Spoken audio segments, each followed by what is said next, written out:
여러분 안녕하십니까. 사이판의 변상욱입니다. 사이비가 판친 세상 사이판. 오늘은 신천지의 교세 증가에 대해서 낱낱이 분석해 보도록 하겠습니다.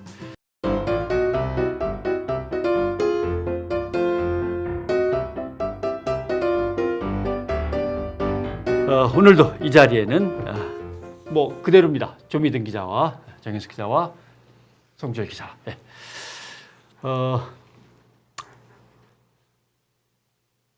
저 그래프를 보니까 한국 교회는 나날이 줄고 있다고 하는데, 물론 갑자기 통계가 뒤바뀌기도 했습니다만 어떨 때는 제가 맨 처음 2007년에 신천지하고 붙었을 때 4만 5천 아닐까 이런 얘기했거든요.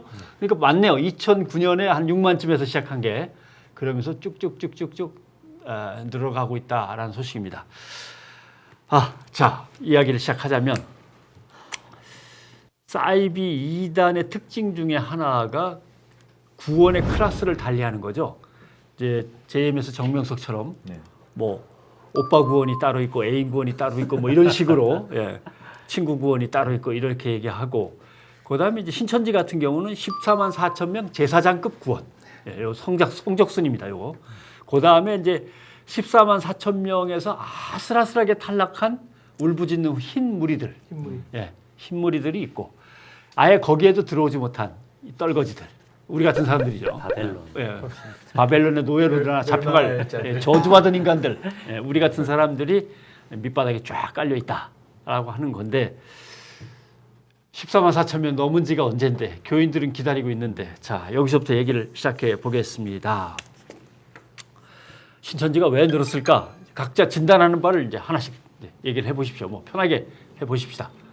정 기자부터 저 신천지에 배울 거는 하나도 없습니다. 그러나 얘네들 증가하는 걸 봐서는 얘네들이 도대체 어떻게 포교하는지에 대해서는 우리가 좀 관심 갖고 좀 볼 필요는 있는데, 왜 증가하느냐라고 했을 때 얘네들은 시대별로 사람이 바뀌듯이 사회가 바뀌듯이 포교 전략을 계속 맞춤식으로 바꿔왔어요. 그게 바꿀 때마다 성공했다라고 봅니다. 이 1980년도에 이 사람들이 시작했을 때는 계시록을 알아야 구원이 된다라고 하면서 계시록 해석 대성회를 주로 열었어요. 그래서 사기 포교라든가 추수꾼 포교 몰래 들어가서 정복해내고 이런 게 아니라 플랜카드 전단지를 다 뿌리면서 이만희가 강사로 나와가지고 계시록 대집회를 하면서 포교를 했어요. 이때 84년에 공식적으로 창립이 이제 3월 14일인데 이때 한 10여 명으로 시작한 교인들이 80년대 말이 됐을 때요, 약 1000여 명 정도로 늘어나요. 그리고 나서 1990년대가 됐을 땐 계시록 대성회를 하는 게 아니라 무료 성경 신학원이라는 걸 도입해요. 이 도입하게 된 배경은 다른 이단 단체에 있던 교역자가 신천지로 유입이 돼요. 근데 이 유입이 되면서 그 단체에서 갖고 있던 성경 공부 프로그램, 신학원 프로그램이 신천지로 유입이 됐어요. 그러면서 시작한 게 무료 성경 신학원이었는데, 방배동에서 처음 시작을 했거든요. 이럴 때마다 그 신학원 수료생들이 100명, 200명, 1년이 되면 1000명씩 막 늘어나는 거예요. 그래서 대성공을 거둬요. 그러면서 2000년도가 됐을 때 10,000명 시대를 열어요.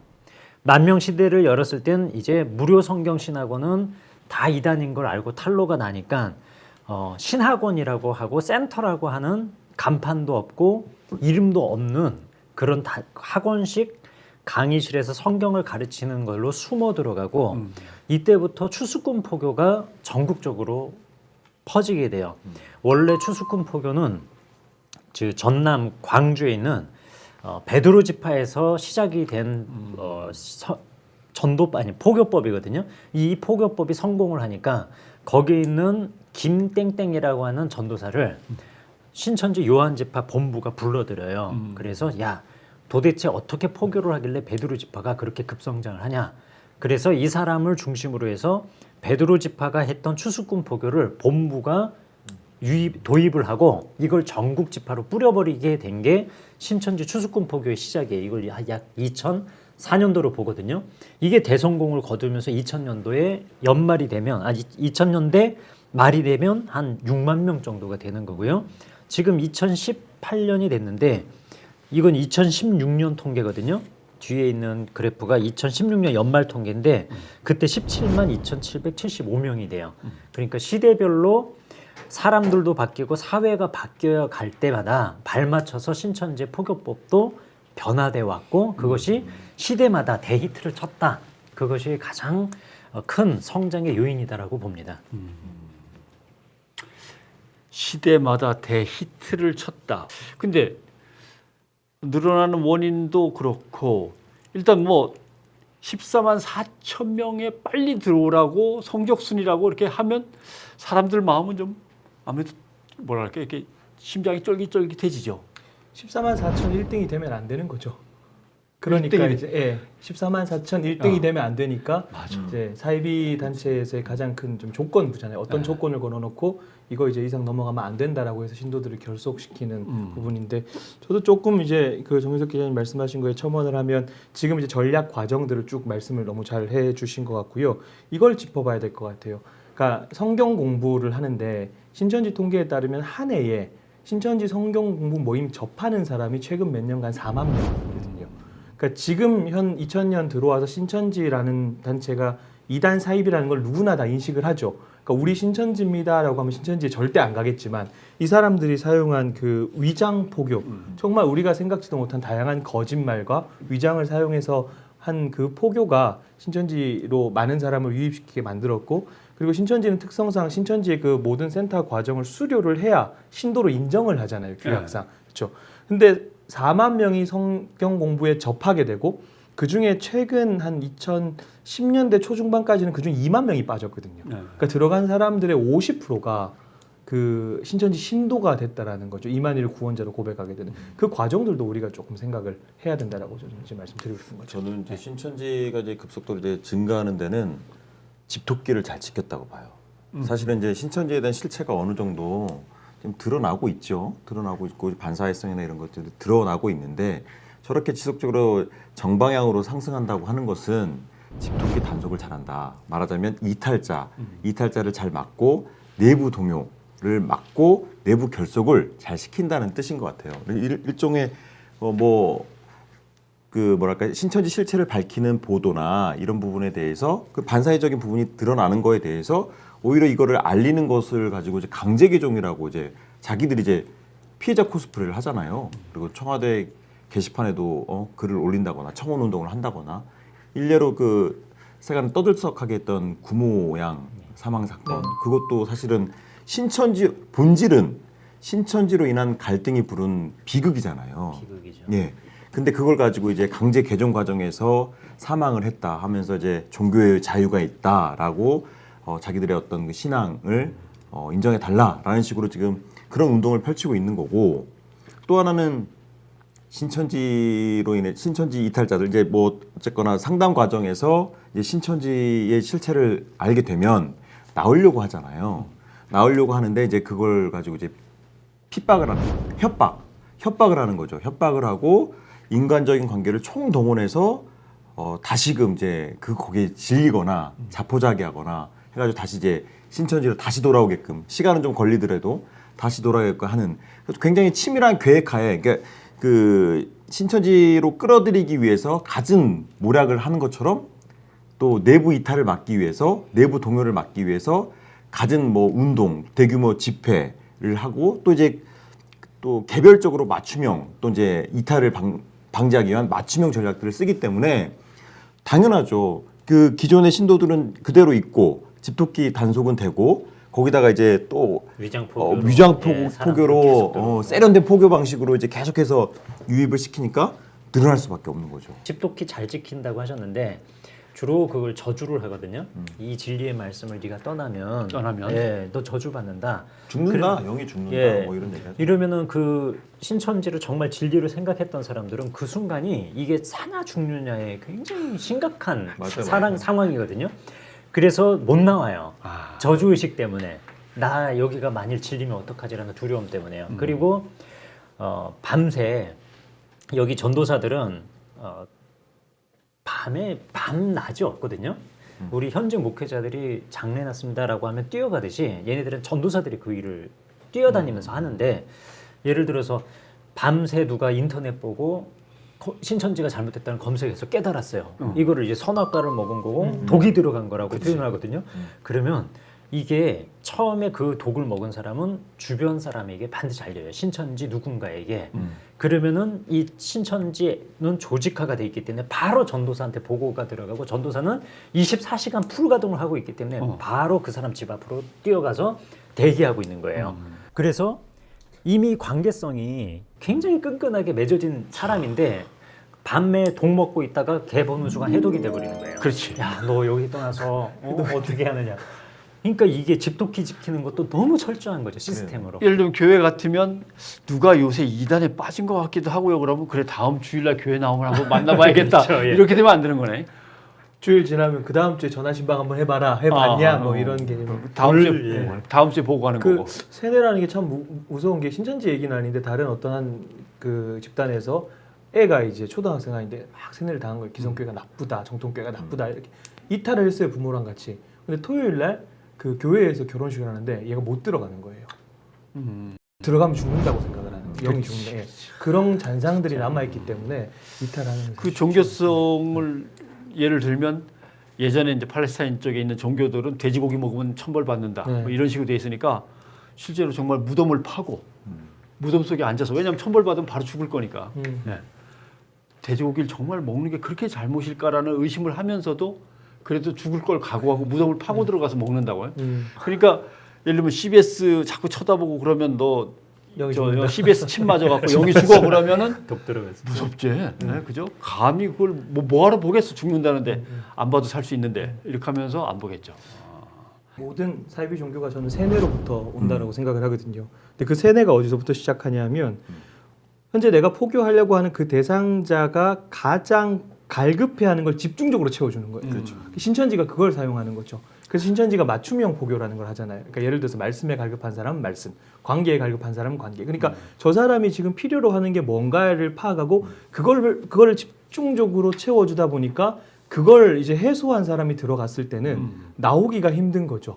그런 걸로 잡아놓으니까. 그러니까 아까 말씀하신 것처럼 이제 집도끼를 잘 지켰다. 그래서 그런 것들이 세뇌, 더 나아가서 중독으로 이어지다 보니까 어떻게 보면 종교 중독인 거죠. 나오기가 쉽지 않죠. 그래서 요즘에 이제 사실은 뭐 신천지가 교리를 빡세게 이제 소위 말해서 가르쳐서 이제 들어가는데 요즘에 신천지에서 이탈한 청년들을 보면 굳이 교리 때문에만 빠진 건 아닌 것 같다는 생각이 많이 들어요.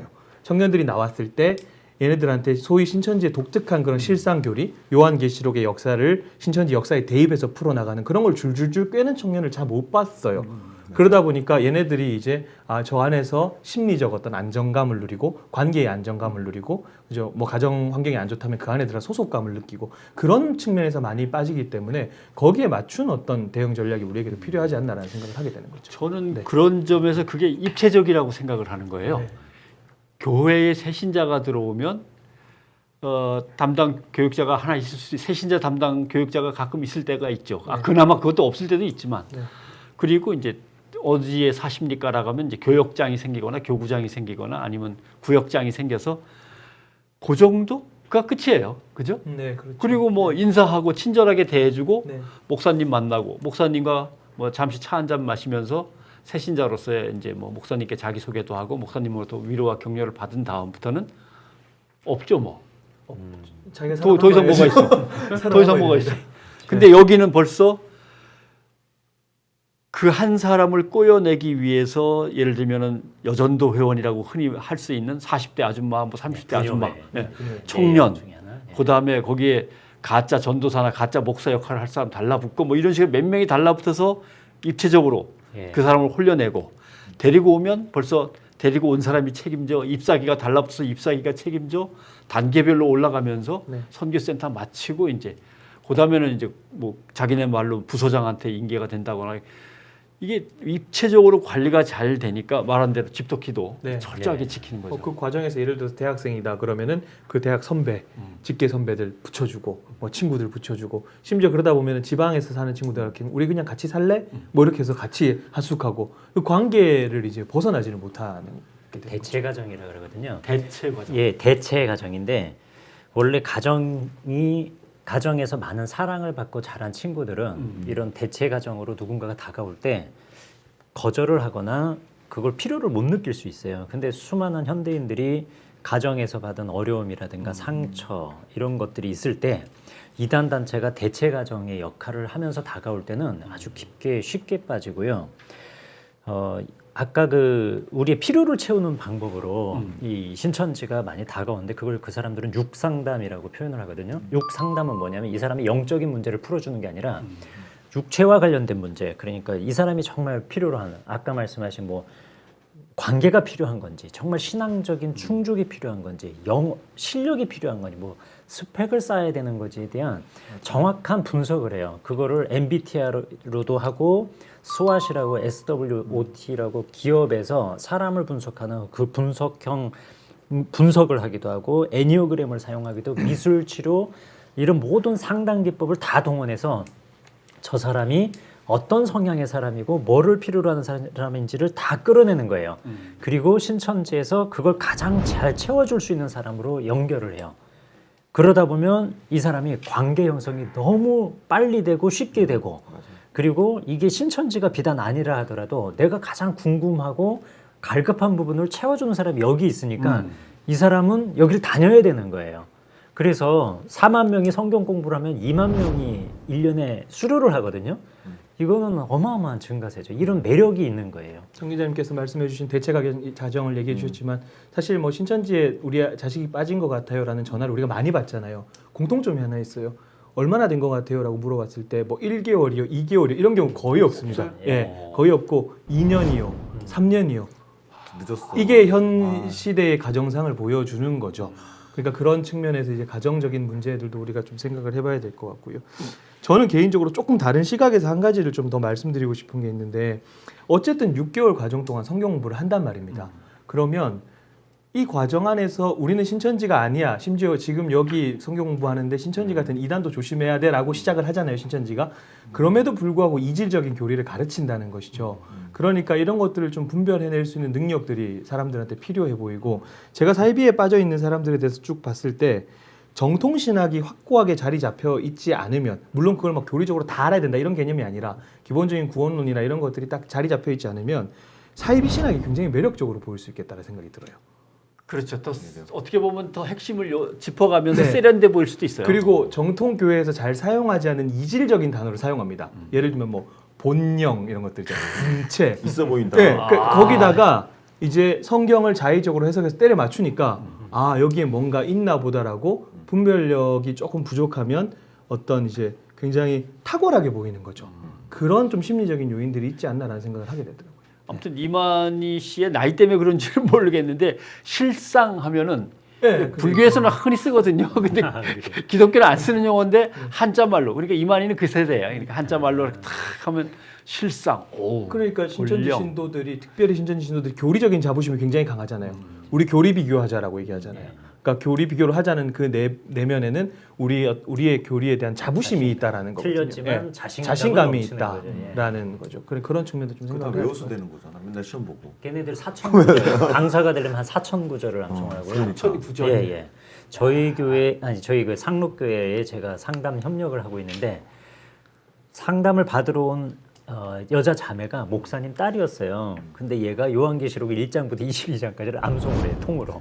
그러니까 얘네들이 성경에 대한 지식, 그 신천지에서 가르치는 것에 대한 지식은 완전히 다 탈탈 외우고 있다라고 봐야 돼요. 요한계시록 9절 생각나는 게 하나도 없어가지고 생각나는 거라고는 신천지가 얘기하는 14만 4천 9절밖에 생각이 안 나네. 큰일 났네. 아멘 주 예수의 옷이 없어서 그거 마지막 구절? 근데 잠깐만 우리가 그래프를 저렇게 그려놓고 지금 저 2016년 지금 몇 만인 거예요 지금 정확하게 21만?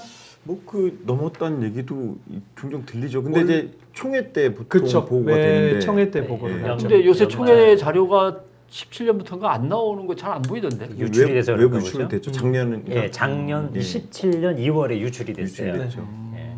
유출인 그래서 거예요? 자기가 올해- 발표한 게 아니고? 그 밖에다가 기관 발표는? 내에서 이제 안에 계신 분이 자체적으로. 잘 이제 이렇게 해서 자체적으로 발표한 걸 안에 계신 분이 우리 잘 예, 뒤에서 외부에 알려지니까 이제 그러면 보안은 좀 강한 거. 저 증가세의 2016에서 저 정도면 이제 21만. 20만. 그러니까 21만, 최근에 20만. 한 4, 5년 전까지는 한 2만씩 증가를 늘었고요.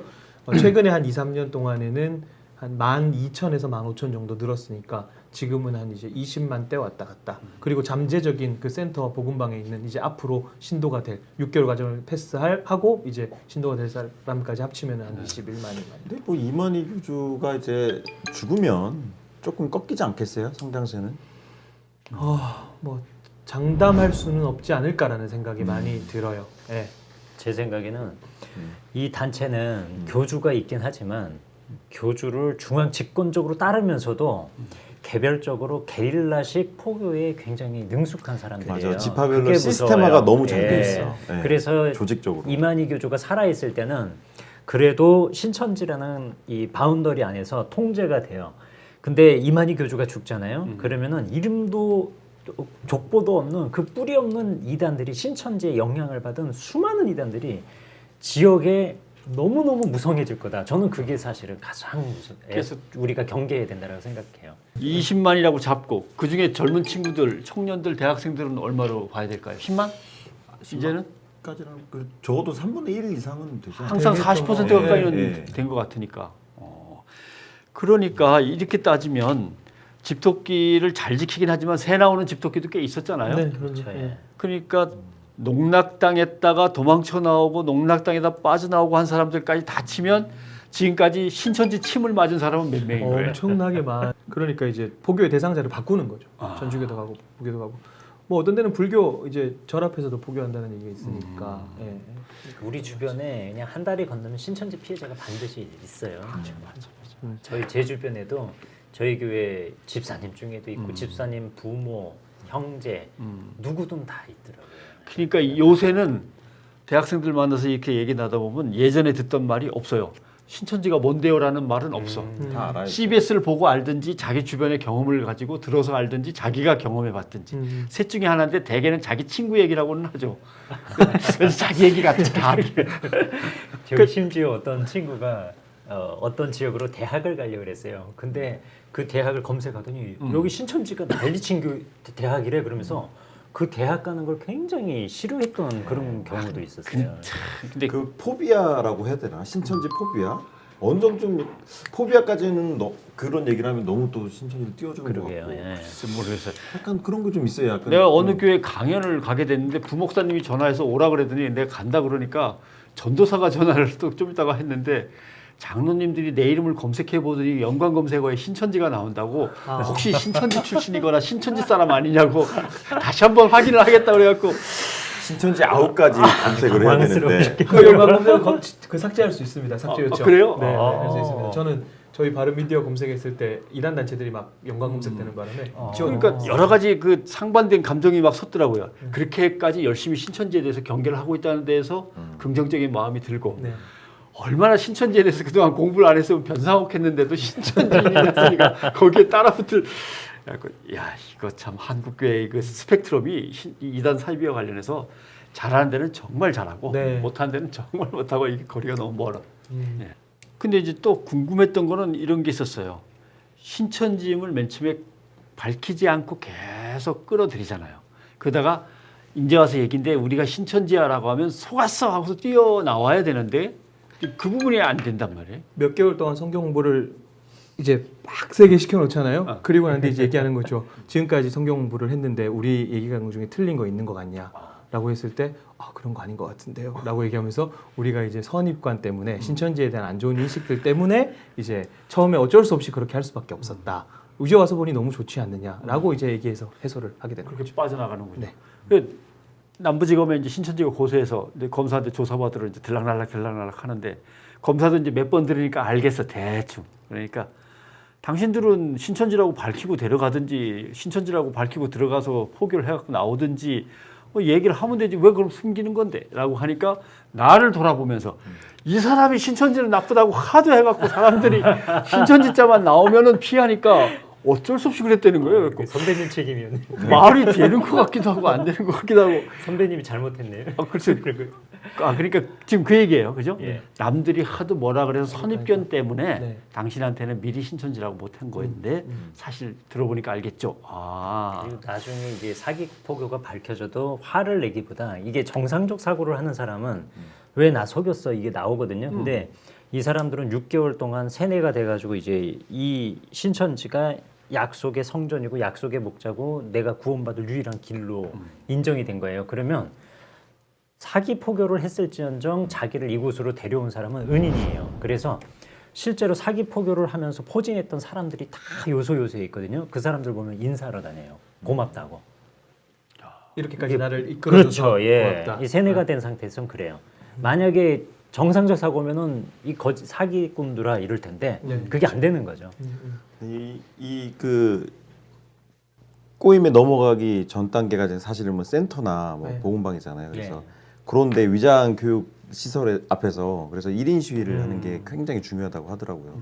뭐 그렇죠. 지금 예. 주요 교단 8개 교단 이대위에서 밝힌 바로는 이제 1인 시위가 신천지 1인 시위가 아무래도 이제 거기 그 신천지인지 모르고 사실은 센터 들어간 들락날락 사람도 하시는 있어요. 분들이 예. 많이 계신데 아 이곳이 신천지 지금 위장 교육 시설이구나라는 경각심을 심어줘서 그래서 나오게 되는 구출되는 경우도 많이 있다고 해요. 그래서 시위가 사실은 굉장히 중요한데 이 부분을 좀 한국교회가 좀 조직적으로 좀 지원하는 방안을 지금은 뭐 이제 신천지 피해가족연대 회원들 위주로 정말 힘들게 전국적으로 소수가 지금 움직이고 있는데 생업도 거의 포기하고 계시잖아요. 이 부분 정말 지원해야 됩니다. 예. 돈과 조직력만 갖춰진다면 뭐든 해볼 수는 있는데 일단 뭐 이게 각 교단별로 흩어져 있는데 뭐 예산이라는 게 따로 모여진 예산도 없는 거고 거기에 동원을 해서 하루 종일 열심히 신천지에 맞서서 싸울 수 있도록 움직일 사람도 없죠. 다만 부모님들은 자식들이 피해를 입었으니까 막 한해 맺혀가지고 뛰어 나오시니까 뭐 그런 어머니 아버지를 누가 맡겠어요. 그 열정만큼은 대단하신데 이 숫자적으로는 몇 명이서 해야 되니까. 근데 뭐 안타까운 거는 그렇게 1인 시위를 하면은 막아서는 게 또 자녀들 또 그렇죠. 자녀들이 태어나서 나가서 막아서니까 그것도 너무 안타깝더라고요. 차라리 일을 못하는 상황이라 생각하면 그렇게 할 수 있는 분들을 향한 지원 정도는 해야 되지 않겠나라는 생각을 하는 거죠. 진짜 뭐 여유만 있다면 자금만 교단에서 지원해 준다면 까짓거 청년들 요새 일자리 못 구해서 뭐 저긴데 뭐 그 교회 청년들 불러서 그걸로 알바를 해도 되는데 그렇게 되면 또 돈 받고 한다고. 최근에 그런 일이 설득력이 있었어요. 떨어져요. 그 이제 피해자분들이 정말 가슴 아파하시는 게 얘네들이 이제 신천지에서 교육을 시키는 건 알바생이다라고 돈 교육을 받고 시켜서 한다고. 최근에는 알바라고 했다가 모욕으로 인정이 돼서 벌금이 70만 원 오호, 나온 중요한 사례가 있습니다. 판결이네요. 근데 그 피해자분하고 통화를 했는데 나는 자식 얼굴도 못 봤다 몇 년 동안. 근데 나를 향해서 그렇게 알바라고 하는 부분이 며칠 진짜 잠을 못 자고 너무 정말로. 분통 터진다라고 얘기를 하시는 거죠. 얘네들이 이제 그 14만 4천에 들면 자기가 들면 가족도 자동으로 제사장을 할 수 있다라고 세뇌가 된 상태예요. 그래서 옆에서 부모나 형제들 누가 야 거기 이단이니까 가지 마 그래도 내가 이 이단이라고 하는 비난을 꿋꿋이 참고 14만 4천의 역사를 이루게 되면 자동으로 이 부모도 나중에 내 앞에 와가지고 윤서가 너가 우리의 비난을 이기고 우리를 살렸구나. 가족을 무릎 구원했어. 꿇고 가족을 구원했다라고 고마울 때가 온다라고 생각하고 있는 거예요. 그러니까 아무리 비난하고 가지 말라고 시위를 해도 도망 다니는 거죠. 안 나타나고. 얘네는 신천지를 그래서 못 버리는 거예요. 이 세뇌가 무서운 거죠. 에고. 그렇다면 요새 신천지는 카페를 아예 차린 것도 많아요. 그죠? 그 교회 카페에 와서 지들끼리 또 성경 공부하다가 막 젊은 학생들을 갖다 붙잡아 앉힌다는 얘기도 듣고 또 뭐 차린 거 있으면 한번 얘기해. 예전에는 그냥 어디 얻어놓고 복음방처럼 어디 얻어놓고 이제 복음방을 했던 경우가 많은데 지금 이동식인 거죠 말하자면. 그렇죠. 그러니까 이제 떴다방. 기존에 떴다방 적절한 비유네. 그러니까 교회가 복음방이 되고 있어요. 교회 카페가 그런 데서 이제 335 모여 있고 그런 거 사실 조금 잘 유심히 봐야 돼요. 유심히 봐야 될 부분이 좀 있어요. 교회가 네. 신천지 아웃포스터가 부적이 아니거든요. 그거 붙여놓으면 붙여놓고 되는 게 아니야. 그리고 그거 붙여놓고 뭐 다 된 걸로 거기다가 알아. 뭐 법에 의해서 뭐 처벌 어떻게 받습니다. 그거 뭐 부적이 아니라는 사실을 좀 아셨으면 예. 좋겠고 또 한 가지 중요한 게 이런 질문 너무 많이 하세요. 내가 요런 식으로 아니면 내 자녀가 요런 식으로 접근한 사람이 있는데 이게 신천지 접근법입니까? 라고 물어보시는 분들이 있어요. 그게 이제 더 이상 의미가 없다. 그러니까 이렇게 포교하면 신천지인가요? 라는 질문을 이제 하지 말자는 거예요. 신천지가 모든 가용한 모든 그러니까. 방법을 다 사용하니까 그런 식의 경각심으로 생각을 좀 바꿔야 되지 않겠나라는 아니, 생각을 하게 됩니다. 뭐 속이는 걸 네. 자체를 갖다가 자기네들은 열정적인 일이라고 생각한다면 네. 뭐 외로운 남녀한테 접근해서 그런 그렇죠. 남녀 관계로도 그렇죠. 좀 전도를 하는 판에 그러니까 이제 남학생들한테는 커피 잘 사주는 예쁜 누나로 접근을 하면 되는 거고 이제 남학생들한테는 이제 그렇게 접근하고 또 여학생들한테는 아이돌 같은 오빠, 네. 연극도 이 잘하고 예민하겠습니다. 노래도 잘 불리는 네. 아이돌 같은 오빠 이렇게 하면 이제 젊은 친구들 특히 중고등학생들은 뭐 이건 100%죠. 100%죠. 이게 기간이 잠깐 하고 마는 게 아니라요. 그러니까 어떤 누나가 군대 간 후배를 포교하는 방법인데 군대 가면 외롭잖아요. 어쨌든 그 3단 도시락 싸가서 면해가지고 때 되면은 편지 써주고 온갖 정성을 2년 동안 해주는 거예요. 그럼 제대하고 나서 누나가 와가지고 하는 얘기가 네가 이제 사회에 적응하고 해야 되는데 하나님 말씀에 바로 서야 되지 않겠느냐 하면서 말씀 가르쳐 주는 거거든요. 이렇게 2년 동안 정성을 들인 누나가 제안을 하면 도저히 거절할 수가 없는 상태가 되는 거예요. 요 사전 단계가 굉장히 길고 치밀하고 인정 때문에 도저히 거절할 수 없는 단계까지 들어갔을 때라야 들어가는 성경 공부나 이런 걸로 들어간다는 점을 참 알고 계셔야 될 것 그러니까 같아요. 이제 이성과 성도 신천지 포교의 수단이 되는 거고 또는 우리가 거기는 뭐 아무도 접근 못하겠지라고 했던 군대 자체도 신천지의 포교 수단이 돼버리는 거고 네. 이럴 때 또 교도소 포교도 생기는 거 아니에요? 좀 가용한 모든 것 학교는 뭐 두말할 것도 없고 중고등학교까지 난리가 났고 황금 어장이라고 보통 선교 단체가 대학을 표현하는데 사실은 신천지나 이단들도 마찬가지예요. 황금 어장이라고 생각해요. 그다음에 요즘 가끔 이제 얘기가 사진이 뜨고 하는 초등학교 주변에서 얼쩡거리는 경우도 왕왕 이제 포착이 되니까 신천지의 저 그래프상의 화살표의 방향은 뭐 당분간은 변함없는 거 아니냐. 자, 우리가 이렇게 오랜 세월 싸웠음에도 불구하고 그래프가 저렇게 계속 위로 치솟고 있는 거에 대해서 약간의 실망감을 감추지 못하지만 우리의 싸움은 멈출 수 없는 것이고 더 열심히 뛰셔야 돼요. 예, 어차피 그리스도 편에서 이겨놓고 싸우는 싸움입니다. 계속 가야 될 거고 다만 여러분들도 기도로 성원해 주시고 여러분 주변을 여러분들 스스로 잘 살펴주시는 것이 저희를 도와주는 것이고 저희와 함께 하시는 거라고 생각을 합니다. 자, 오늘도 정윤석 기자, 조미등 기자 그리고 우리 송 기자 고맙습니다. 예, 반가웠습니다. 감사합니다.